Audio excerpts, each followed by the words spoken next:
Hello everyone, in this video we will study about hypersensitivity reaction. बेटा hypersensitivity reaction में हम mainly पढ़ने वाले हैं इसमें टाइप 3 सेंसिटिविटी के बारे में. जेल्स एंड कोम क्लासिफिकेशन के हिसाब से 1, 2, 3 एंड 4 टाइप ऑफ हाइपरसेंसिटिविटी होती है. उसमें से सबसे ज़्यादा इंपॉर्टेंट केसेस जो माने जाते हैं वो हाइपरसेंसिटिविटी 3 और 4 के माने जाते हैं. तो हाइपरसेंसिटिविटी होता क्या है, 3 होता क्या है बेटा. हाइपरसेंसिटिविटी का नॉर्मली वैसे मतलब होता है कि हमारी बॉडी के अंदर कोई भी एलर्जिक रिएक्शन होने, ठीक है, वो एलर्जिक रिएक्शन 4 कैटेगरी में डिवाइड करे जाते हैं. हाइपरसेंसिटिविटी 3 क्या करते हैं बेटा, ये एबनॉर्मल इम्यून रिस्पॉन्स है जो क्यों होता है, अगर हमारी बॉडी के अंदर एक्यूमुलेट होने लग जाते हैं इम्यून कॉम्प्लेक्स. इम्यून कॉम्प्लेक्स का मतलब है अगर एंटीजन और एंटीबॉडी बाइंड करेंगे तो एंटीजन एंटीबॉडी कॉम्प्लेक्स बनेगा. नॉर्मली हमारी बॉडी का मैकेनिज्म होता है कि जब भी एंटीजन एंटीबॉडी कॉम्प्लेक्स बनेगा तो ये इसको डिस्ट्रॉय कर देंगे, ठीक है. लेकिन अंडर सर्टेन सर्कमस्टांसेस ये एंटीजन एंटीबॉडी कॉम्प्लेक्स जो है वो डिस्ट्रॉय नहीं हो रहे, बट इंस्टेड हमारी किसी ना किसी टिश्यू में जाके एक्यूमुलेट हो रहे, ठीक है. और यही होता है हाइपरसेंसिटिविटी 3. तो बेसिकली हम इन्हीं रिएक्शंस के बारे में पढ़ने वाले हैं कि ऐसे कौन से रिएक्शंस हैं जिसकी वजह से ऐसा हमें देखने के लिए मिल रहा है, ठीक है. So when you get an infection, B cells जो होते हैं वो प्रोड्यूस करते हैं प्रोटीन जिनको बोलते हैं एंटीबॉडी. एंटीबॉडी क्या करेंगे, जाके फॉरेन इन्वेडर्स के साथ पे अटैक करेंगे, मतलब एंटीजन के साथ बाइंड करेंगे. व्हेन एंटीजन एंटीबॉडी बाइंड तो वो क्लम्प बनाते हैं जिसको हम बोलते हैं एंटीजन एंटीबॉडी कॉम्प्लेक्स, ठीक है. अब यहाँ पे प्रॉब्लम क्या है, नॉर्मली हमारा इम्यून सिस्टम जो होता है वो क्लीन अप करी हुआ है, मतलब जैसे मैक्रोफेजेस जो होते हैं, ठीक है, वो फैगोसाइटोसिस करते हैं और ये जो एंटीजन एंटीबॉडी कॉम्प्लेक्स बन रहा होता है इसको इनगल्फ करके किल कर देते हैं, ठीक है. लेकिन but in type 3 sensitivity the immune complex are too small. ये जो एंटीजन एंटीबॉडी कॉम्प्लेक्स बने ये इतने स्मॉल है कि ये क्लीन अप को एस्केप कर देते हैं, मतलब ये फैगोसाइटोस नहीं होते, माइक्रोफेज इनको इनगल्फ नहीं कर पाता, ठीक है. तो इंस्टेड क्या होता है, दे travel through the blood stream और ट्रैप हो जाते हैं हमारी ब्लड वेसल्स में या टिश्यूज़ में, जिसकी वजह से ये इन्फ्लेमेशन कॉज करते हैं, ठीक है. तो अगर हम इसका मैकेनिज्म देखें, सबसे पहले क्या होगा बेटा, क्लम्प फॉर्मेशन, मतलब कि एंटीजन एंटीबॉडी कॉम्प्लेक्स बन रहे हैं. अब एंटीजन एंटीबॉडी कॉम्प्लेक्स बनेगा कब, हमारी बॉडी के अंदर एंटीबॉडीज नॉर्मली एग्जिस्ट कर रहे हैं, लेकिन अगर कोई बैक्टीरिया या कोई वायरस बहुत ज़्यादा अमाउंट में हमारी बॉडी के अंदर इन्वेट करेगा, मतलब एंटीजन्स बहुत ज़्यादा हो जाएंगे, तो ये एंटीजन एंटीबॉडी कॉम्प्लेक्स बहुत जल्दी बनेगा, ठीक है. For type 3 hypersensitivity there is typically excess of antigen in the body compared to number of antibodies, because the antigen outnumber the antibody, they form small highly soluble immune complex. क्योंकि antigen इतने ज़्यादा है और antibodies कम है तो जो clumping हो रही है वो बहुत छोटी छोटी हो रही है, ठीक है. स्मॉल एंटीजन एंटीबॉडी कॉम्प्लेक्स बन रहे हैं जो कि सोल्यूबल है, ठीक है. नॉर्मली अदरवाइज जो होता है वो हेवी क्लम्प्स बनते हैं because these complexes are tiny and floating. तो ये क्या करते हैं, ये हमारे किसी ना किसी टिश्यू के अंदर जाके कैप्चर हो जाते हैं, मतलब हमारे मैक्रोफेजेस इनको कैप्चर नहीं कर पाते तो ये लोकलाइज कर जाते हैं किसी टिश्यू में, किसी ब्लड स्ट्रीम में, किसी ऑर्गन में चले जाते हैं. अब क्या होगा, टिश्यू डिपोजिशन.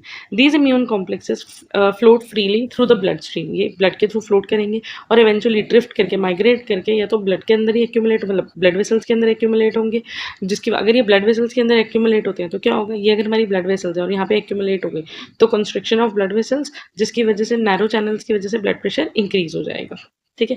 दे फिजिकली गेट लॉज्ड और trapped in the structural mesh of specific tissues. The most common place, अब क्या होता है, जब ये यहाँ से माइग्रेट कर रहे हैं, ठीक है, जब ये ब्लड वेसल में से जा रहे हैं तो बाद में जाके किसी ना किसी टिश्यू के अंदर ये ट्रैप हो जाते हैं. ज़्यादातर जो टिश्यूज होते हैं तो ये ब्लड वेसल के अंदर होंगे, जिसकी वजह से हो सकता है वैस्क्यूलाइटिस, किडनी में जाके ट्रैप हो सकते हैं ग्लोमेरुलर नेफ्राइटिस, जॉइंट्स में एक्यूमुलेट होंगे तो अर्थराइटिस, ठीक है. नेक्स्ट आ जाता है बेटा इन्फ्लेमेटरी अटैक, ठीक है. इन्फ्लेमेटरी अटैक में अब क्या होता है, once the complex stuck in the wall they act as a beacon activating a domino effect. Domino effect का मतलब क्या होता है बेटा, है तो ये immune response, antigen antibody complex बना, अब ये क्या करेगा, ये कैस्केड ऑफ इवेंट शुरू कर देगा, ठीक है. कैसे शुरू करेगा, कॉम्प्लीमेंट सिस्टम को एक्टिवेट करके, कैस्केड ऑफ इवेंट को एक्टिवेट करके. तो बेसिकली द कॉम्प्लीमेंट, ये कॉम्प्लीमेंट सिस्टम को एक्टिवेट करता है जिसकी वजह से कॉम्प्लीमेंट सिस्टम एसओएस सिग्नल, मतलब कि स्पेशल प्रोटीन रिलीज करता है C3A और C5A. अगर आपने कॉम्प्लीमेंट सिस्टम पढ़ लिया होगा तो उसमें आपको पता होगा कि C3A C5A क्या करेंगे, फर्दर एक्टिवेशन करेंगे डिफरेंट कॉम्प्लीमेंट प्रोटीन्स की, ठीक है. तो इसीलिए यहाँ पे लिखा हुआ है कि एक डोमिनो इफेक्ट क्रिएट होता है, मतलब कि कैस्केड ऑफ इवेंट शुरू हो जाता है. अब क्या होगा बेटा, एट द एंड जब कॉम्प्लीमेंट सिस्टम होता है तो लास्ट में साइटोटॉक्सिसिटी होती है. साइटोटॉक्सिसिटी मतलब इवेंचुअली उन सेल्स को किल करना. अब यहाँ पे क्या होगा, जो हमारे वाइट ब्लड सेल्स हैं न्यूट्रोफिल, वो मेनली यहाँ पे रिस्पॉन्ड करेंगे और एक्यूमुलेट होंगे. न्यूट्रोफिल क्या करते हैं, वो भी एक तरीके से फैगोसाइटोसिस करते हैं. क्या करते हैं, या तो वो फैगोसाइटोसिस कर लेते हैं, ठीक है.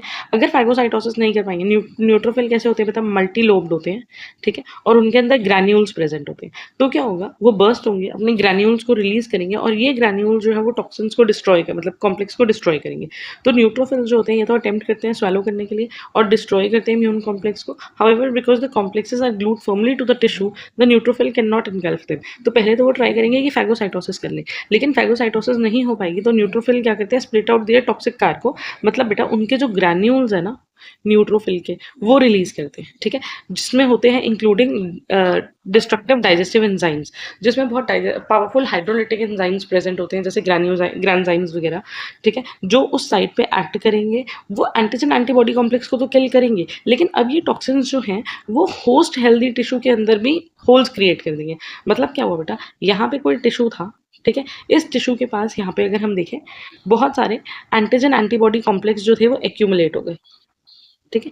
तो अब जब यहाँ पे आएगा न्यूट्रोफिल, न्यूट्रोफिल ने आके अपने जो केमिकल्स है वो रिलीज करे, जब वो केमिकल्स रिलीज हुए तो वो इन एंटीजन एंटीबॉडी कॉम्प्लेक्स को तो किल करेंगे प्लस टिश्यू को भी हार्म करेंगे, ठीक है। और यही मेन होता है टाइप 3 हाइपर सेंसिटिविटी में कि एंटीजन एंटीबॉडी कॉम्प्लेक्स के एक्यूमुलेट होने की वजह से एंटीजन एंटीबॉडी कॉम्प्लेक्स को किल करने का मैकेनिज्म या डिस्ट्रॉय करने का जो मैकेनिज्म है उसकी वजह से हेल्दी टिश्यूज या होस्ट के जो इन्फेक्टेड पर्सन है उसकी अपनी बॉडी के टिश्यूज भी खराब होने लग जाते हैं, मतलब उनमें डैमेज होने लग जाता है, ठीक है। तो अगर हम बात करते हैं क्लिनिकल इफेक्ट की, हमने पहले ही पढ़ा था वैस्कुलाइटिस मतलब कि ब्लड वेसल्स के अंदर डैमेज होना, इन्फ्लेमेशन होना या ब्लड क्लॉट्स बन जाना। उसके बाद किडनी के अंदर ग्लोमेरुलोनेफ्राइटिस, अगर ये किडनी के अंदर करते हैं तो किडनी अपना फंक्शन अच्छे से परफॉर्म नहीं कर पाएगा और फिल्टर नहीं करेगा वेस्ट को, जिसकी वजह से जो प्रोटीन्स हैं वो यूरिन के अंदर नजर आएंगे। अर्थराइटिस अगर जॉइंट्स के अंदर ऐसा होता है तो, ठीक है। और सिस्टमिक सिम्टम्स मतलब सिस्टमिक मतलब जिस जिस ऑर्गन में ये जा रही है माइग्रेट होकर ब्लड के थ्रू, वहाँ से वहाँ पे हमें लोकलाइज सिम्टम मिल सकते हैं और पूरी बॉडी में जो सिम्टम्स होंगे जैसे high fever, fatigue, swollen lymph node, ये सारी चीज़ें। अब रियल वर्ल्ड एग्जाम्पल मतलब ऐसे कौन से डिजीजेज हैं जो मेनली टाइप 3 हाइपर सेंसिटिविटी की कैटेगरी में आते हैं, ठीक है। उसमें से बेटा एक बहुत इंपॉर्टेंट डिजीज है SLE, that is systemic lupus erythematosus. इसके अंदर क्या हो रहा है, ये क्रॉनिक ऑटो इम्यून डिजीज है। अब याद रखना ये एक ऑटो इम्यून डिजीज है, ठीक है, where the body mistakenly produces antibody अपने ही DNA के अगेंस्ट, अपने ही सेल के अगेंस्ट, अपने DNA के अगेंस्ट बॉडी क्या बना रही है, एंटीबॉडी बना रही है। अब वो एंटीबॉडी जाके अपनी DNA अपने सेल से बाइंड कर रही है तो एंटीजन एंटीबॉडी कॉम्प्लेक्स बन रहा है। और यहाँ पे अपने क्या बोला था कि एंटीजन एक्सेस होते हैं। अब ऑब्वियसली हमारी बॉडी में हमारे सेल्स तो बहुत सारे प्रेजेंट है ना, ठीक है। तो continuous creation of self antigens results in non stop production of immune complex. तो यहाँ पे बहुत सारे इम्यून कॉम्प्लेक्स बन रहे हैं। इसकी वजह से बटरफ्लाई रैश भी हो सकता है। बटरफ्लाई रैश मतलब फेस पे ना नोज के आसपास पूरे रैश होने लग जाते हैं, नोज और चीक्स पे इस तरीके के रैश बनते हैं कि वो बटरफ्लाई शेप लग रहे होते हैं। उसके अलावा किडनी फेलियर, जॉइंट पेन, ये सारी चीज़ें हो सकती हैं अगर इस डिजीज़ को ट्रीट ना करा जाए या इसको मतलब कंट्रोल ना करा जाए, ठीक है। नेक्स्ट है रूमेटॉइड अर्थराइटिस। इसमें क्या होगा कि जो ये कॉम्प्लेक्स बन रहा है, नॉर्मल एंटीबॉडीज जो हैं वो टारगेट करती हैं अपनी ही नॉर्मल एंटीबॉडीज को, ठीक है। अब यहाँ पे एंटीबॉडी जो बन रही है उनके लिए एंटीजन क्या है, हमारी बॉडी की ही नॉर्मल एंटीबॉडीज है। तो ये ऑटो एंटीबॉडीज जो है वो बाइंड करेंगी together right inside the fluid of the joint, जिसकी वजह से जॉइंट डिग्रेडेशन होगी और डिफॉर्मिटी आएगी। नेक्स्ट है बेटा serum sickness, that mean systemic है ये। इसमें क्या होता है, this occurs when a person is injected with foreign protein such as horse serum. अगर किसी को सीरम थेरेपी दी जा रही है, ठीक है, अगर उसकी बॉडी में कोई सीरम इंजेक्ट करा जा रहा है यूज इन सर्टेन स्नेक एंटीवेनोम्स या स्पेसिफिक मॉडर्न एंटीबॉडी थेरेपीज, तो उसकी बॉडी में क्या होगा, ये जो एंटीबॉडीज है वो जाके सेल्स के एंटीजन के साथ बाइंड करेंगे और कॉम्प्लेक्स बना देंगे। A few days to week after injection the body fluids build antibodies against the foreign source protein और मैसिव अमाउंट ऑफ कॉम्प्लेक्सेस बन जाएंगे, जिसकी वजह से hives, joint pain, kidney inflammation होंगे। मतलब कि अगर किसी पर्सन को कोई एंटीबॉडी इंजेक्ट करी गई, ठीक है, कोई एक सिक पर्सन था और उसको किसी थेरेपी की वजह से कोई एंटीबॉडी इंजेक्ट करी गई। अब हमारी बॉडी क्या करेगी, विद इन अ वीक, ठीक है, within a week antibody produce करेगी जो इस एंटीबॉडी पे अटैक कर रही है, ठीक है। तो ये एंटीबॉडी के लिए जो एंटीजन है वो ये हो गया, तो एंटीजन एंटीबॉडी कॉम्प्लेक्स बनेगा और बॉडी के अंदर अगेन यही रिएक्शन होंगे। और लास्ट है बेटा आर्थर्स रिएक्शन। आर्थर्स रिएक्शन क्या होता है, this is a classical laboratory and localised medical phenomena. If a person already has high level of circulating antibodies against a certain antigen, it receives a booster shot of that exact antigen into the skin, localise reaction occur. मतलब क्या होता है, अगर हमारी body के अंदर पहले से ही किसी चीज़ की एंटीबॉडीज बहुत ज़्यादा अमाउंट में है, ठीक है, और मान लो किसी थेरेपी के टाइम में हमारी स्किन में वही एंटीजन्स इंजेक्ट हो गए, तो क्या होगा, यहीं पे हमारी स्किन के ऊपर रैशेज होने लग जाएंगे, बहुत रेड कलर के सर्कुलर से रैशेज होने लग जाएंगे, जो कि है आर्थर्स रिएक्शन। ये लोकलाइज है, मतलब जहाँ पे एंटीजन इंजेक्ट हुआ है उसी एरिया में हमें ये रिएक्शन, ये रैशेज, ये रेडनेस, स्वेलिंग वगैरह जो है वो देखने के लिए मिलेगी। तो ये था बेटा हमारा type 3 hyper sensitivity reaction. So next part में हम डिस्कस करेंगे बेटा टाइप 4 हाइपर सेंसिटिविटी रिएक्शन को। आई होप आपको ये वीडियो जो है वो समझ में आई होगी। All the best and thank you for watching.